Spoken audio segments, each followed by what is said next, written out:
Hi everyone, welcome back to the Earthdawn Survival Guide, a podcast for all disciplines, paths, players, game masters, novices, and enthusiasts like myself and Josh. I am, of course, Dan. I am Josh. There we are, line developer for Earthdawn, 4th edition. And on today's podcast, we will be discussing all things mercantile. Because we're going to talk about the book, finally, that came out a while ago and I finally caught up on, Travar, the Merchant City. So we're going to talk all things geographical today. Yes.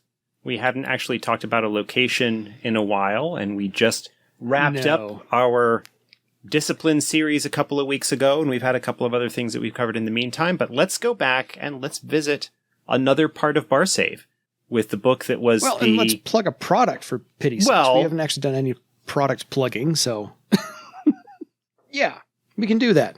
We can actually, I mean, we're not here to sell. I don't get paid to sell. I'm just the podcast I don't get paid host. To sell. Exactly. So, but we're here to actually, spread the word on 4th edition. And by all means, let's talk 4th edition. That's what we're here for. So where do you want to start? Because I think one of the first things I see in the book and one of my favorite things about the entire thing is the map. So I don't know if the map was done first or the map was done second, but whatever it was, every time... Map was done... Because every time that the text talked about something, I checked the map. Damn, was it accurate. Oh, yeah. The map was done after... the text. The map was done based on the manuscript, because the manuscript, as I've mentioned in other places, was originally sort of commissioned and written for 3rd edition, but never saw print. And when we realized, and like when I was looking in the very early stages of planning 4th edition and going, okay, well, obviously we've got the core books, like the core rule books. What are we going to do as our early source books? And knowing that Elven Nations, that there was a manuscript of that existed, and Travar, that there was a manuscript of that existed, figured, well, okay, those are books that can be finished up, and I say with air quotes around them, and released in between the core rulebooks, the Players and Game Masters Guides going out, and Questors, which was the first book that I really wanted to work on. Yeah. And so there was the manuscript, and there was... as part of the notes and part of the stuff that came along with the manuscript from Alan, an actual sort of sketch layout that he drew of the city.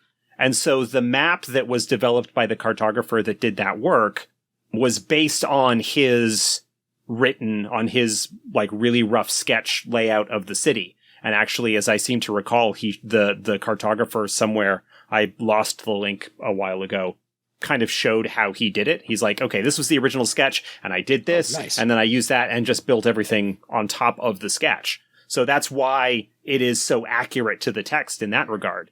But that map is gorgeous. Nice. It was also expensive. Yes. Which is why you do not see maps of that degree and quality in later products. And also, to a certain extent, why... that's basically it. It is very expensive and very time consuming to get a high quality map done like that. No, and it was early enough in the process that we were foolish enough to do that. And consequently, people are like, hey, when are you going to do another awesome map like you had in Travar? Well, I think that a Kickstarter should be launched for just more maps. I think that could work.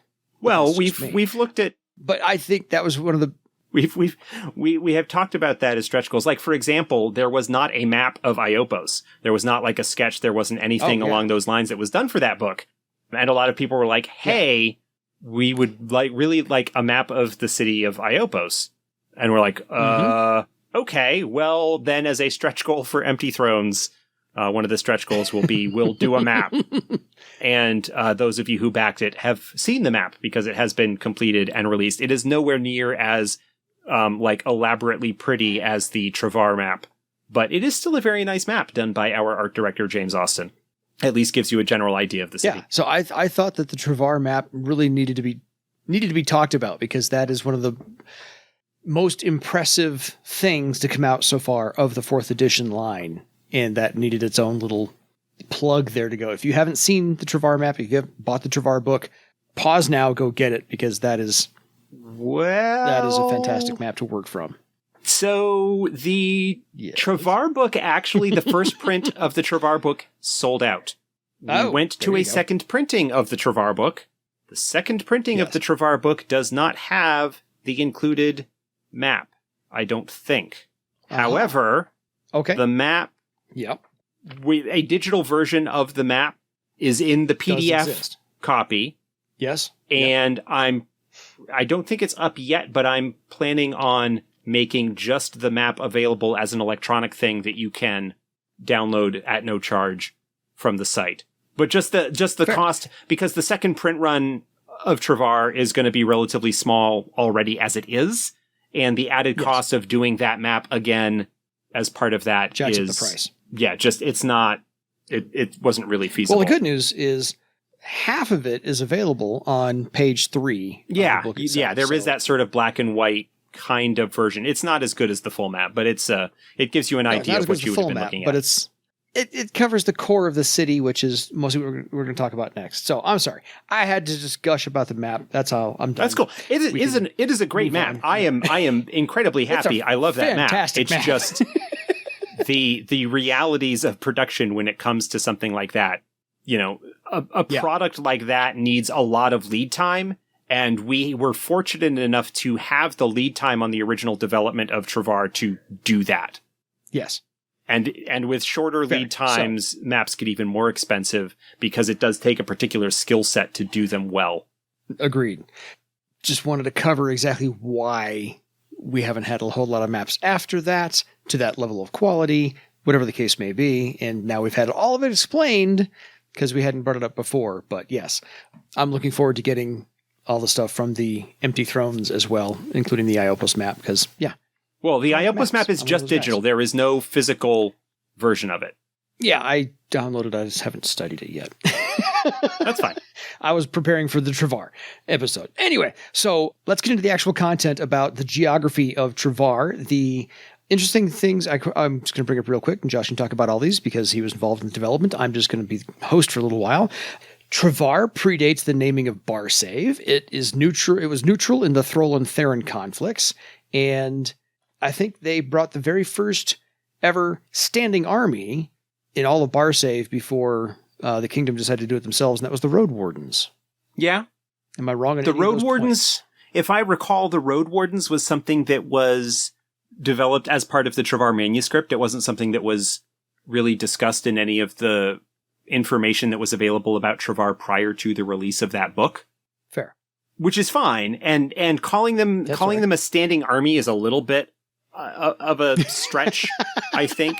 They are an organization that is sort of supported by the city in the furtherance of their mercantile sovereignty goals, in terms of trying to keep the area around them, the trade routes especially, kind of keep them safe. Similar in some ways to like the Army of Thrall. But the existence of the Road Wardens, I think, is not a first standing army kind of situation. Fair. No worries. Either I misread it or it was used improperly in the quotes because I took it straight from the book. Anyway, so let's discuss, really, since it does predate the naming of Barsave, Travar's been around for a long, long time. Let's talk about how they survived the Scourge.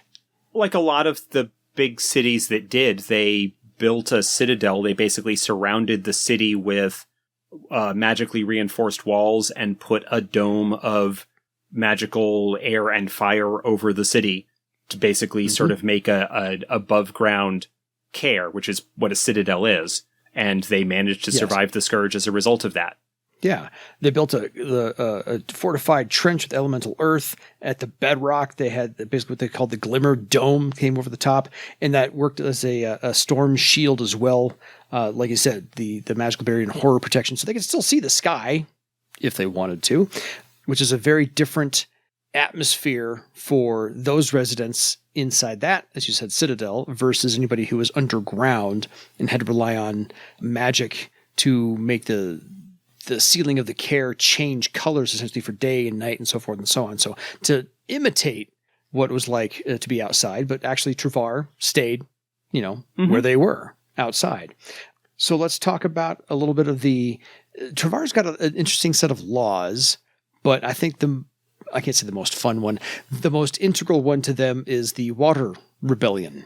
Yeah, it was one of the sort of fundamental bits of history in the city in terms of you've got a city that was very strongly allied with Thera in the years before the Scourge, but still very strongly sort of merchant-oriented, and the upper classes of the city looking to make, to basically line their pockets, as they tend to do, and basically got to the point where the common folk, couldn't pay it's been a while since I've worked on the book, so why don't you fill in the details? I don't want to feel like I'm getting stuff wrong. No, it's okay. I took just a few notes on it. Basically, it ended up being that water is so important to everyone's life that nobody was allowed to monetize it.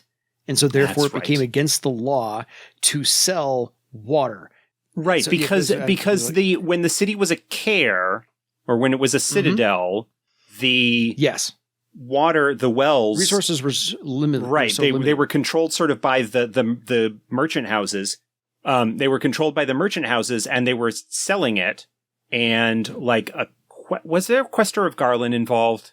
I feel like there was a Questor of Garland involved at some point. I believe there was. I didn't take a note on that part, but I believe that there was. But it was something like somebody was giving away water, and the merchant houses weren't happy with that because it was undercutting their profits. And so they made a move, and the people basically rebelled, and it was decided that no, actually nobody is allowed to, the public wells, you're not allowed to sell water from them. Water, in a city where just about everything has a price on it, water is not sold.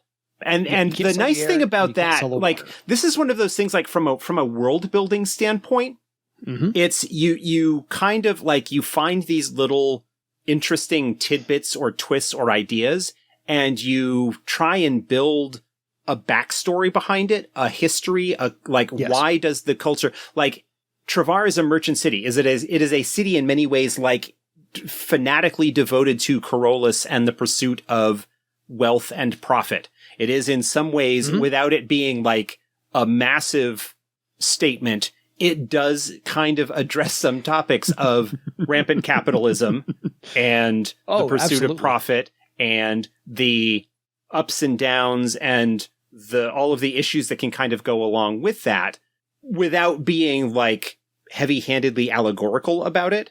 But it's still okay, for a city that where everything has a price, water doesn't. Why not? Well, here is they tried and it failed, and there was a popular uprising, and these sort of events in the past kind of happened to develop that story and explain this tradition. And when you're doing world building, when you're creating settings for your game, whether you are creating something new or whatever, looking for those little traditions, those little twists, those little things where you can have some kind of event and the consequences that follow on from that are all really cool things. I remember the Water Rebellion being one of those details that I teased early on in preview posts and whatnot, saying, hey, here's a really cool thing, little bit of a history and how this ties into the present day culture and whatnot of Travar. I am a fan of, these are the rules, but there's only one exception. Here's the exception to the rule, because I tend to notice, we all should notice those things. It's the exception to the rule. It's the outlier. It's the anomaly. And so, as you said, everything in there is for sale. They're a little bit lax on slavery every once in a while. So literally just about everything's for sale. And, no one's found a way, even in modern times, to monetize, selling you air, really, other than air bars. But yeah, water is not for sale in Travar. So it's the exception to the rule. So I kind of like that. So also, along with that being kind of an exception to the rule, there are actual animal protection laws in Travar. And that goes along with part of the City Watch with the Hounds of Travar.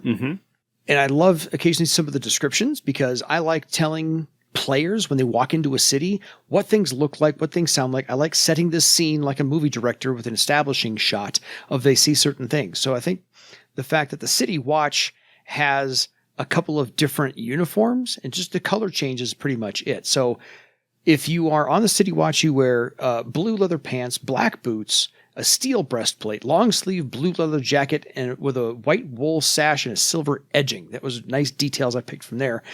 But the Wardens wear green, and the Hounds of Travar wear the same thing in red.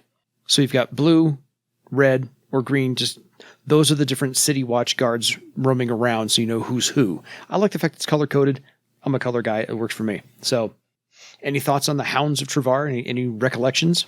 No, it's, again, one of those nice little kind of bits of history, of legend, of cultural flotsam from the past that kind of carried forward and influences and shapes the way things that are done in the city, where you had this Beastmaster, basically, who solved a problem of a horror that was causing problems within the city through his animal companions and his care and taking care of the strays, right? There's one of the things that does kind of come up in Travar multiple times is, and again, this talking about like crazy mercantile capitalism kind of situation, how there are so many unfortunates or those who are left behind, the difference in, the class differences and whatnot, and how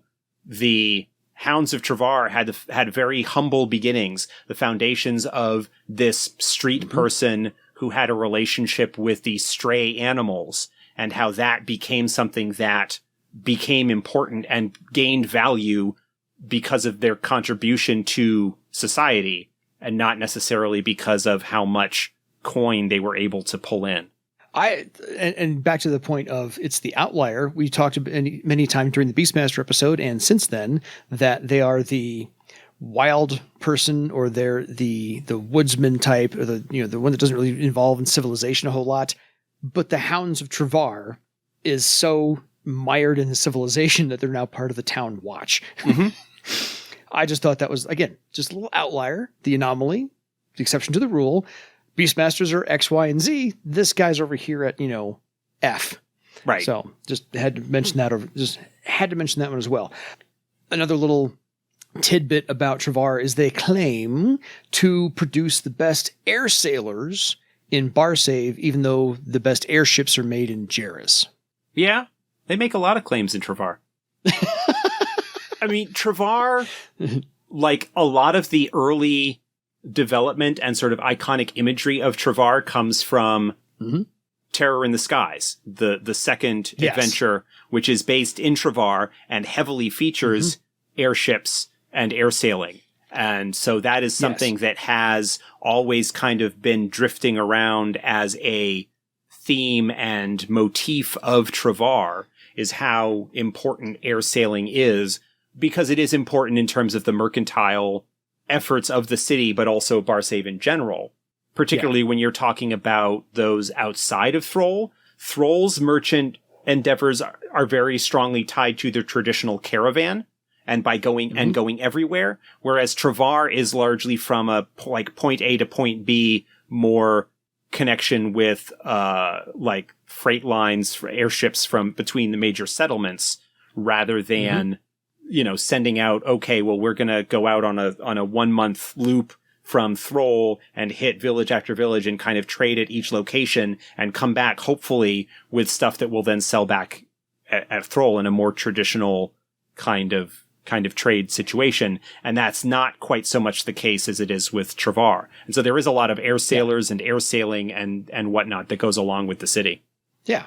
As I said, one of my favorite things to do is to describe how something looks when people get in, because this is all theater of the mind. I mean, unless you actually want to bring up a map, because we have a map, but we don't have, photographs of the realm that we're playing in. So I like to describe, and my creative writing teachers always said I was pretty good at descriptions, what things look like when you go in. So when I had my players playing in Parlength, I described the laneways and the architecture and so forth and so on. And I'm going to do the same with Travar, because I thought it was really well described in the book, and that I could finally tell people what it'll look like. If you don't get the map, if you don't have the map, So when you walk into Travar, basically you have to pay a toll upon entry, and you have to haggle, please. They otherwise don't respect you if you don't haggle, because this is a mercantile city. And if you're on foot. If you come in through airship, of course, your price is included in the cost of your air travel. So always something good to tell the players that's there. But the streets as you walk in are cobbled with fist-sized white stones. Most of the buildings are ceramic, blue-tiled roof, except the golden-domed massive towers, mostly in the middle of the city. But there are 5 main thoroughfares, and they all double as designated sky lanes. So if you're walking in through the laneways themselves, airships will be going overhead in a straight, front to back pattern. They're not going to cross you. And this is how you enter and leave Travar. Now, Travar is based on the number 5. And I can't say it's ad nauseum, but wow, did they take the number 5 to the level of 55. It is, yeah. Yeah. Alan, if you're a numerologist, man, Travar is your place to go. Yeah. Alan, he also did the Iopos book. And yes, people who have read the Iopos book may notice that the number 3 shows up in Iopos a lot.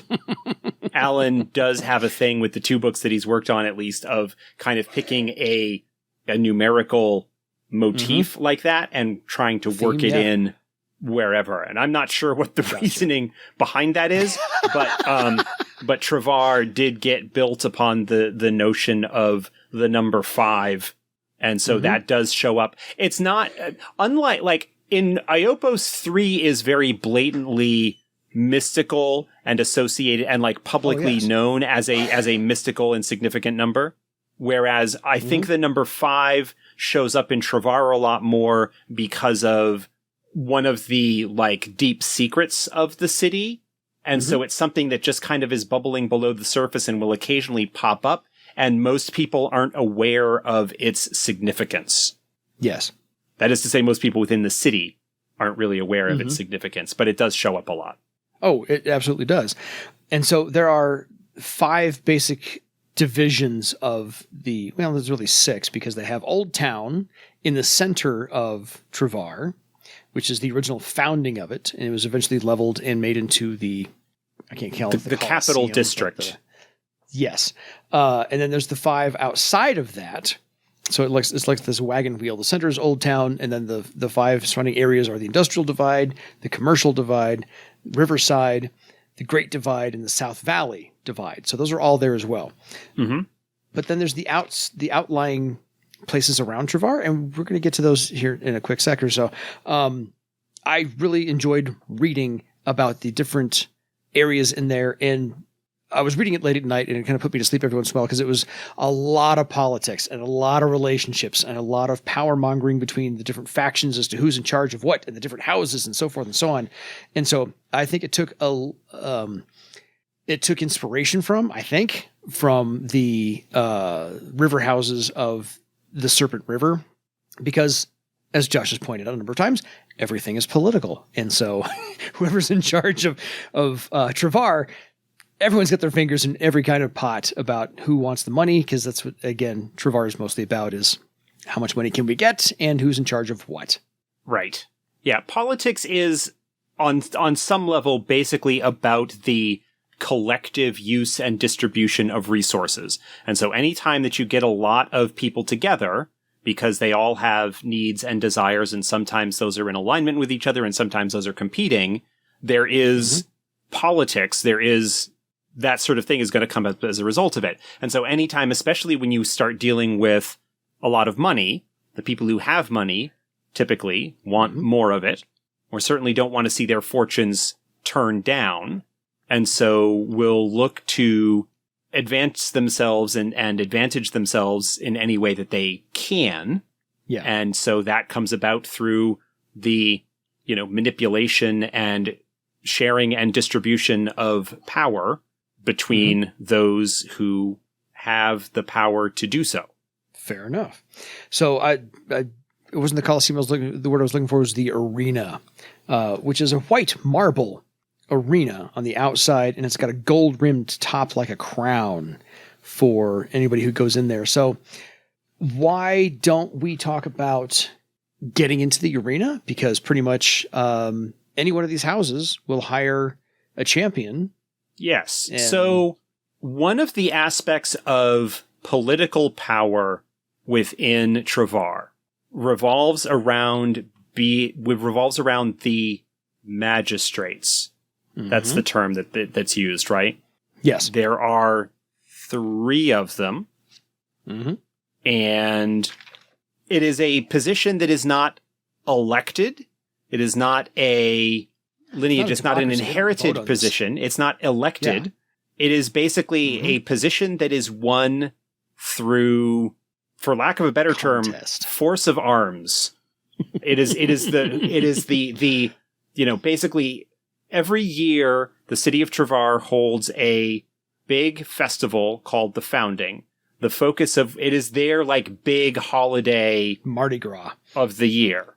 The focus bigger than Mardi Gras. Yeah, the focus of the Founding, and there's a whole lot more detail than we're going to go into here about the Founding. Absolutely. But the focus of the Founding is basically revolves around a massive tournament that takes place in the arena where anybody who wishes to run for a seat on the council basically needs to either themselves take part or, as in most cases, hire talented adepts to take part as well. And whoever is left standing at the end wins the open magistrate seat and then holds it. And consequently, being a magistrate, especially if you are a wealthy merchant, allows you to basically manipulate the laws and codes of the city to advantage yourself and disadvantage your rivals. So this is a huge focus, and those in power will spend lots of money to sponsor and train adepts to participate on their behalf. Yeah. Even if you don't end up winning a seat, there is a certain amount of acclaim and prestige that goes along with having candidates that make it a long way in the tournament. Yeah. The other advantage is, and something that the city has turned to their advantage, is that because the tournament is the focus of so many adepts coming into the city to take part because they can make money doing it, that group of adepts is basically on call to defend and aid the city. It is, in a sense, they're a kind of standing troubleshooter force that they can call on to do tasks, so that there's not really so much of a need of a traditional standing army the way that Thrall might have or that Thera might have. But it's basically, we've got a whole bunch of freelance troubleshooters that just live in and hang out in the city that we can call on, especially if things come out of the Badlands to cause problems, which we'll get to that, I'm sure. I was just going to say, right now, in fact, because that's pretty much all the notes I took on how the city works, what the city looks like, and how it got to be what it is and how it is. And unless you had any further thoughts, we should talk about is it the Wastes or the Badlands? I think it's the Badlands are the ones that are outside of Travar. So that's right. Okay. Yeah, the Wastes are the ones that are on the western border of Barsave, right near the city of Jarrus. The Badlands are right near Travar. The Badlands, prior to the Scourge, were one of the most fecund, it's the breadbasket of Barsave. That's a good word. Yeah. And like a lot of rich farmland and whatnot was there. And for reasons that are not made completely clear, it is no longer. Well, I mean, it's like the popular theory is that because it was home to so many cares, because it was such rich and fertile farmland, the horrors basically jacked it up real good because of that. There may be other things that were going on with that. That's the theory. That's the popular theory. The problem, so there's a couple of things that are going on. One is that nobody's exactly sure how to fix it. The Badlands are a blasted hellscape of intense heat and little water and twisted, horror-tainted, corrupted monsters that roam and occasionally make their way out of the wastes to cause problems. But the other thing that's going on is that the Badlands appear to be expanding. Not quickly, but expanding. Yeah. And as time has gone on since the end of the Scourge, they have started to get closer and closer to the city. And so having, as mentioned, a stable of powerful and skilled adepts on hand to help fight off anything that might come about as a result of that encroaching, corrupted area is good for the city. Helpful. So the Wastes is the post-apocalyptic setting in the already post-apocalyptic setting of Earthdawn. Yeah. It's just the even worse version of it. So right. Well, I mean, making sure to clarify. The Wastes are one of the physical scars of. I mean, there are a few of them, but the Wastes are the Badlands are one of the physical scars of the Scourge. Basically a living reminder or unliving reminder of, what had happened. You've got the Badlands, you've got Parlanthe is another one kind of like that. You've got the Wastes as well, kind of on the border. Yeah. And then that's those are the big ones. You've got the Bloodwood as well, in a way, is one. In a way. And then that's in addition to all of the numerous and countless smaller cares and settlements and so forth that were corrupted, damaged, or destroyed as a result of the Scourge and the depredations that occurred over the centuries that the horrors wreaked their havoc. So I figure if you want to run Terror in the Skies again, read Travar first, just to get everybody there. So you've got this wonderful description, you have this wonderful map to use, but other than that, what did we not talk about Travar? What did I not bring up that you would like to discuss? Travar does not get along very well with House Catention, the Tiskrang great house that controls the southern reach of the Serpent, because of mercantile disputes, basically, that with their control of the river traffic.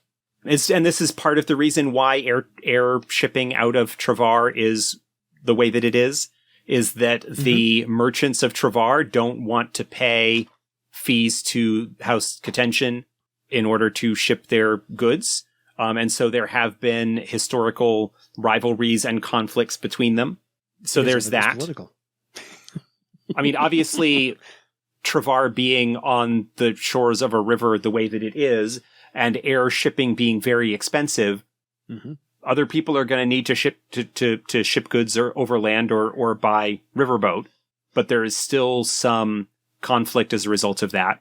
There's the whole dock town. I don't remember whether that's the proper term for it, but the tent city and whatnot that's set up outside of Travar proper, because Travar is not right up against the river. It's actually a little bit away from the river. And so there is some space between the city and the river It's a small hike. Yeah, I mean, it'll take you a day.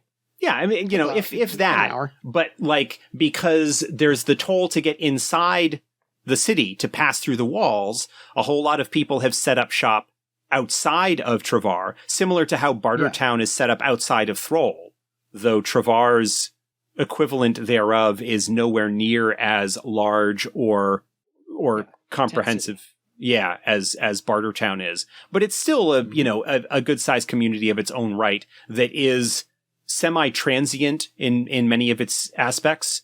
People coming in and setting up shop for a little while and then breaking up camp and leaving. So there are some permanent structures, but a lot of tents and other transient buildings like that. But then you've got a whole lot of docks and facilities right on the riverbank to handle the traffic from the river. Oh, yeah. And then there's a lot of expeditions and efforts that are, set up and arrangements that are made with various towns and villages and communities kind of in the extended area that is Travar's sphere of influence, including some as far away as the foothills of the Thunder Mountains or the Dragon Mountains to the south. Travar makes a really, really good base of operations. There's plenty that you can do in the city if you're into a more political campaign, but it also can serve a very, very good home base of operations for adventurers to go into expeditions into more wild areas. whether, the foothills, the mining camps in the nearby mountain foothills, or the, some of the plantations and farming communities that kind of are along the rich farmland of the river valley or the southern edges of the Servos jungle. Mm-hmm. And then, of course, you've got the Badlands, which is home to any number of horrors, breached cares, lost secrets, nasty things. Tends to be, because of the difficulty in like just merely surviving, it tends to be a focus of a little bit higher powered level campaign. Like you're probably not going to have novice characters making long expeditions into the Badlands, but there's definitely plenty of opportunity for adventure there. And it's also not that far from Death's Sea, which means that there are fire mining expeditions. And we didn't even talk about the whole fire miner, air fire miner culture and the like magic tattoos or special things that they get that kind of goes along as part of their little bit of culture. Mm-hmm. There is lots of, it is a fantastic location. Yeah, there is a lot of stuff there. I was going to say it's a wonderful location because it is, I can't say centrally located, but it's at least center on the bottom of the map of Bar Save. It's closer than most to Thera, so you can always have their influence there a little bit. You've got reason to be in the city to get jobs to go out of the city on caravans, airships, and river travel is close by. So all of your transportation methods are there and easily accessible. You've got reasons to come into the city for the contest. You can get jobs there protecting people, getting hired to train anybody who wants to be champion, who wants to engage in that gladiatorial place. Yeah, there's not a lot you cannot do with Travar. I found it a incredibly well fleshed out guidebook or source book for all of the 4th edition. It was a welcome addition to the other source books in the past. Yeah, it was a lot of work to get the original manuscript up to sort of 4th edition standards. And it was obviously one of the first source books that we worked on. And it was one of Alan's first books that he had ever worked on. And I think if you take a look at Travar and you compare it to Iopos and the development, like the growth, how much more, as one person put it, Iopos feels a lot more mature as a product, not in the sense of, it's an adult product, but in terms of its just growth, as the line and the development of the line and our confidence and ability to produce high quality material clearly shows in that line from Travar as the very early one through Serpent River and Questors and Mystic Paths and up through Iopos. You can definitely see that positive trend in term, that was of course also during that time. Over the course of time, we got a more comprehensive actual development team put together. Mm-hmm. Not only myself, but Morgan and Kyle and Carl and Michael and Andy kind of riding herd on all of us and things like that. So it's for an early product, I'm happy with it. I did a lot of sort of editorial and development work in terms of refining it. But a lot of the stuff that was in there was Alan's ideas and Alan's work. And it was just a matter of sanding and polishing and tweaking and getting things to work within the setting framework, both from not only rules, but also like what is actually possible within the setting and hinting at some possible deeper secrets and all sorts of fun stuff in there.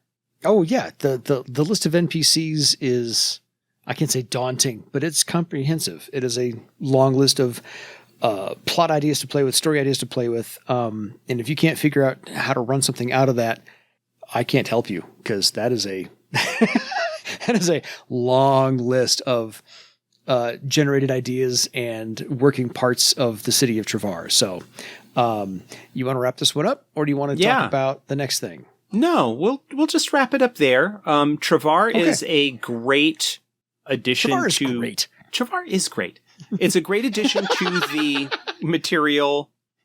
It's a good sort of hub location, which I've already kind of mentioned, as a base of operations, as opposed to So, like, we've got sort of, thus far, 3 setting books that have been released, okay? We've got Travar, which kind of stands as the stereotypical hub city base of operations that characters can either have adventures within or more, as equally likely, pick up jobs there, head out outside, have their adventures, and then come back to, you know, civilization where they can train and purchase goods and all that sort of thing, right? So you've got that. Then you've got Elven Nations, which really focuses more on areas outside of Barsave. You've got Bloodwood, which kind of does tie into that, but you've got Shosara and Seriatha, which have connections with Barsave only in as much as Bloodwood does, but it's largely kind of focused on the interaction between those 3 and does not provide a whole lot of detail, certainly not on the level of detail that you get in Travar, but it does provide detail for these other areas outside of Barsave. And then the most recent one, Iopos, is a book that is, Iopos is very definitely not, unless you're running an unusual campaign, intended to be, oh, this is a safe base of operations where you're going to have kind of be here and then go outside. Yeah. Iopos is the stronghold of the villains. It is, you know, very intentionally like set up as this is not, for most campaigns, a safe place to be. It's not super dangerous, but it's also, there is a certain tone and theme going on there that is very different. And so consequently, like, we've got those 3 are all very different. And so in development, we've got a Vasgothia book, which is another sort of outside Barsave. My next big project, which I'm hoping to actually get some serious work started on, coming up here the end of October, into, you know, starting into November, is the Yorupa book, which is going to be another book that is focused on a community, in Barsave, and trying to figure out how to make that distinct and special in its own right. And what can we focus on with that book to make it distinct from Travar or the information available about Jairus that's in Empty Thrones. So there's things like that are going to be looked at and developed. Exactly. I found Travar to be 2/3 or 3/4. I'd give it like 3/4 of a boxed set. Because I remember we talked about the par length boxed set in the Skypoint and Vivane box set. I thought that the Travar book that came out and the map that was included was 3/4 of a boxed set. I actually think there's more the treasure cards and yeah, because it was missing just like the treasure cards and some adventure hooks. Oh yeah. If you're talking about like the tchotchkes and stuff like that, I'm not sure offhand what the like comparative word count is if you were to compare the size of Travar and how much is in that compared to, say, the Thrall source book or the Parlength or Skypoint box sets. Yeah. But yeah, it's true. So, the Travar book is really good and has a lot of useful stuff in it. Probably more than you will be able to use in any single campaign. But that means that you can continue to use it for subsequent campaigns. It felt like the Seattle source book for Shadowrun. I'll say that. It felt like that. Okay, cool. So that's as big a compliment as I can give it at the moment. So yeah, great job. Otherwise, so that'll pretty much wrap up what we're going to talk about now, because really we can't really shoehorn the last 13 or 15 minutes into what we were going to talk about. So we'll save that for another time. We'll cut ourselves a little bit short this evening. Travar deserves its own standalone episode. Yeah. Got its own standalone book. It deserves its own standalone episode. So until next time, if you have any questions for us or anything we did not talk about Travar and you want to hear us talk about it some more, we can do that. Feel free to email us at edsgpodcast@gmail.com. Did an episode on emails last time. We'll work them in pretty soon if we get any. But otherwise, folks, any final thoughts, Josh, on Travar? Or no, I think we kind of covered all of the high points. And if you have not been exposed to that book, hope we have inspired you to check it out, whether in print or PDF. Both of those are available. We're going to plug some product. Until next time, folks, it's time for you to go negotiate your way into your own legend, just like you would in Travar. Good night, everybody.